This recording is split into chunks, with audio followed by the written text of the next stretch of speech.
Hello everyone, सबैलाई नमस्कार। आज मैले तपाईहरुलाई एकचोटि कनेक्ट भइसकेको वाइफाईको पासवर्ड कसरी हेर्न सकिन्छ भनेर देखाउन गइरहेको छु। त्यसको लागि तपाईले सबैभन्दा पहिला सेटिङमा जानुपर्ने हुन्छ। सेटिङमा गइसकेपछि वाइफाईमा जानुपर्ने हुन्छ। वाइफाईमा गइसकेपछि यहाँ एउटा अप्सन आउँछ ट्याप टु शेयर पासवर्ड भन्ने।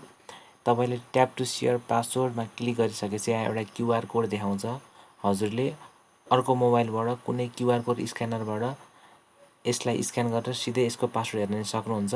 अथवा अर्को मोबाइल छैन यसैबाट कनेक्ट गर्न छ भने हजुरले त्यसको लागि स्क्रिनशट गर्नुपर्ने हुन्छ। यसलाई स्क्रिनशट गर्नको लागि भोल्युम डाउन र पावर बटन एकैचोटि अड्याउनु पर्ने हुन्छ। स्क्रिनशट भइसकेपछि माथिपट्टि एकचोटि क्लिक गर्नुपर्ने हुन्छ। जहाँ स्क्रिनशट भएर बसेको हुन्छ त्यहाँ क्लिक गर्नुपर्ने हुन्छ।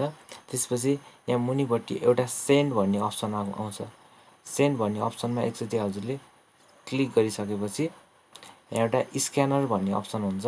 यो चाहिँ सबै एमआई मोबाइलहरुमा हुन्छ। हजुरले जब स्क्यानरमा क्लिक गर्नुहुन्छ त्यसपछि तपाईहरुले वाइफाईको पासवर्ड हेर्न सक्नुहुन्छ। यो चाहिँ एउटा तरिका। अर्को तरिका चाहिँ के गर्न सक्नुहुन्छ भन्दा तपाईले अहिले स्क्रिनशट गरेको फोटो चाहिँ तपाईको ग्यालरीमा हुन्छ। जस्तै यो ग्यालरीमा गइसकेपछि अघि स्क्रिनशट गरेको फोटो चाहिँ यहाँ छ।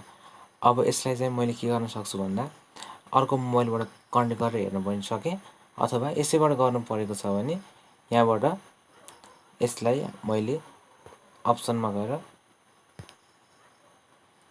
शेयरमा गएर यहाँ हजुरको एउटा स्क्यानर भन्ने अप्सन हुन्छ त्यसमा क्लिक गरेर हेर्न सक्छु। वाइफाईको पासवर्ड अरु तरिकाले पनि हेर्न सकिन्छ हामीले। त्यसको लागि चाहिँ एप्लिकेसन चाहिन्छ। त्यो एप्लिकेसनको बारेमा चाहिँ मैले छुट्टै एउटा नेक्स्ट भिडियोमा गरेर भन्छु। हस्, धन्यवाद भिडियो हेरिदिनु भएकोमा।